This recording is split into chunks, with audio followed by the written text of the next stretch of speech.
After 60, something changes. You start caring a lot less about things that used to quietly control your life.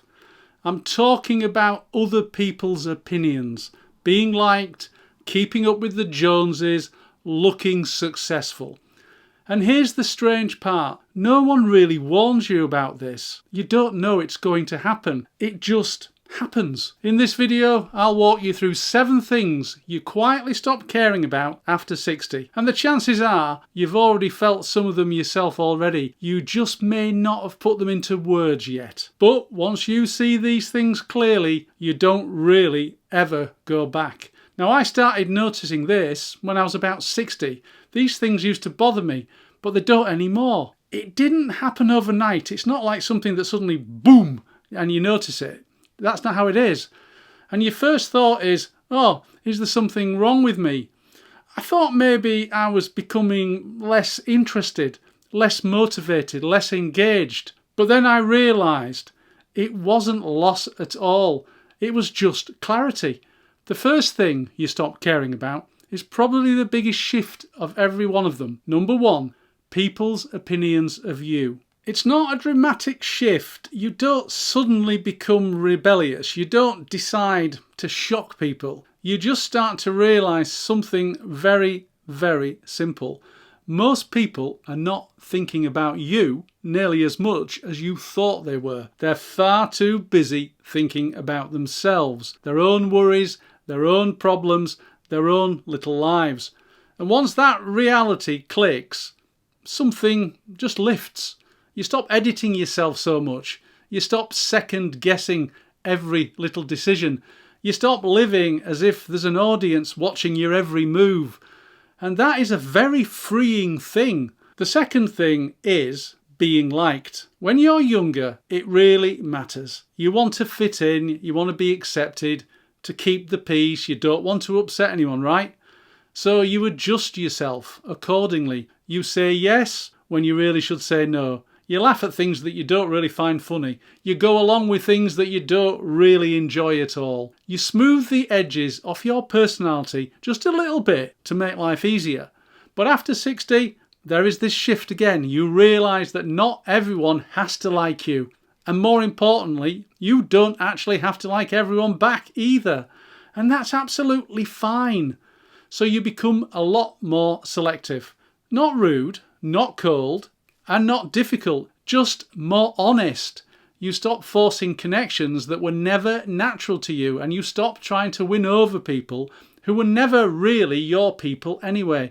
And that quiet honesty changes a lot. The third one is a big one, and most people never admit this out loud. Number 3, impressing others. All the things that used to signal success start to feel just a little bit hollow. Titles, job labels, big houses, fancy cars, looking important. Because by this stage of life, you've seen enough. You've met people who had all the right symbols and were miserable. You've met people with very little who seemed completely at ease.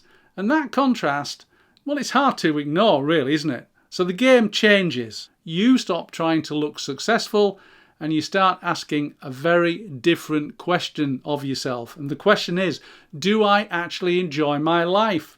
Not how does it look? Not what does it say about me? Not what will other people think of me? Will they be impressed? No. Do I actually enjoy it?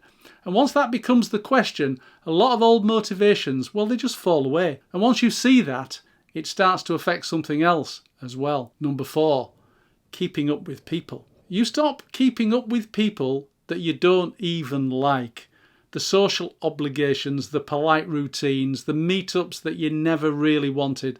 Those conversations that leave you feeling absolutely drained. Not because anything dramatic has happened, and not because there was some big fallout or argument. No, just because you start paying attention to how people affect your energy levels. And after 60, you have to value your energy a lot more. You do notice who leaves you feeling calm, who leaves you feeling tense, who leaves you feeling small, and who leaves you feeling absolutely exhausted.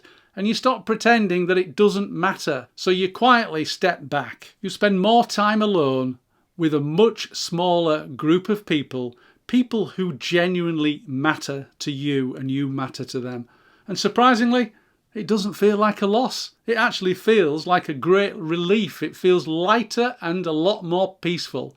And that leads into the next one. Number 5, chasing more. You stop chasing more just for the sake of it. More money, more stuff, more goals, more achievement, more boxes to tick before you die. It's not that these things are automatically bad. It's just that after a while you start asking yourself a better question. What's the point? If I get this, then what if I achieve this? Then what if I spend years chasing this? What does it actually add to my life? And if there isn't a good answer, you lose interest. Because time feels very different now. You become much less willing to spend your remaining years pursuing things that don't genuinely matter to you. You're not trying to build endlessly anymore. What you're actually trying to do is to enjoy what you've already built and protect what matters and to use your time well. That's a very different mindset completely. This next one is a big shift. Number 6, explaining yourself. You don't feel the need to explain yourself anymore. Your decisions, your boundaries, your preferences, how you spend your time and who you spend it with, and why you don't want certain things anymore. They don't need explanation. When you're younger, you justify yourself constantly. You want people to understand, to approve, to agree, to reassure you, to make sure that your choices make sense. But after 60, you start to realise something really simple. You do not need permission from anyone to live your life. You do not need a panel of judges. You do not need a consensus. You do not need everyone to understand your reasons. So you explain less, you argue less, you defend yourself less, you announce yourself less. You simply decide and then you move on. There's a quiet confidence in that. The last one might be the most important of all. Number 7, waiting for the right time. At some point you realise something that you just can't ignore anymore. Time is not endless. You feel that more after 60 than at any time, but not in a gloomy, I'm going to die soon kind of way, just in an honest way. You realise that all those things that you thought you'd do one day, well, that day doesn't just arrive by itself. One day is not a date in your calendar. One day is often just another way of saying, not now, not yet. And after 60, that is dangerous.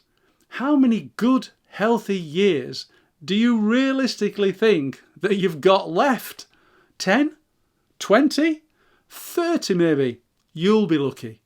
I'm 65, so that means I've got a good 5 or 10 years, maybe 15. And that is a sobering thought for me. And that thought alone should make you stop delaying. It should make you stop assuming that there'll always be more time. It should make you stop overthinking things that matter to you. So make the phone call, take the trip, start the project, have the conversation, make the change. I'm not talking about recklessness or impulsiveness. Just do it with a deeper awareness that life waits for no man. So those are my 7 things you quietly stop caring about after 60. When you stop caring about these things, what you get in return is not loss, it's freedom. Freedom to live on your own terms. And that kind of freedom only comes when you finally stop trying to live the wrong life. It's a quieter kind of freedom. It's a more honest kind of freedom. The freedom to be yourself and not the version of you that other people expect. I'd be curious, which of these have you already stopped caring about? Let me know in the comments. I would love to hear your story. And if this video resonated with you, you might find this one interesting too. It's why after 60 you see people differently. Thanks for watching. See you next time.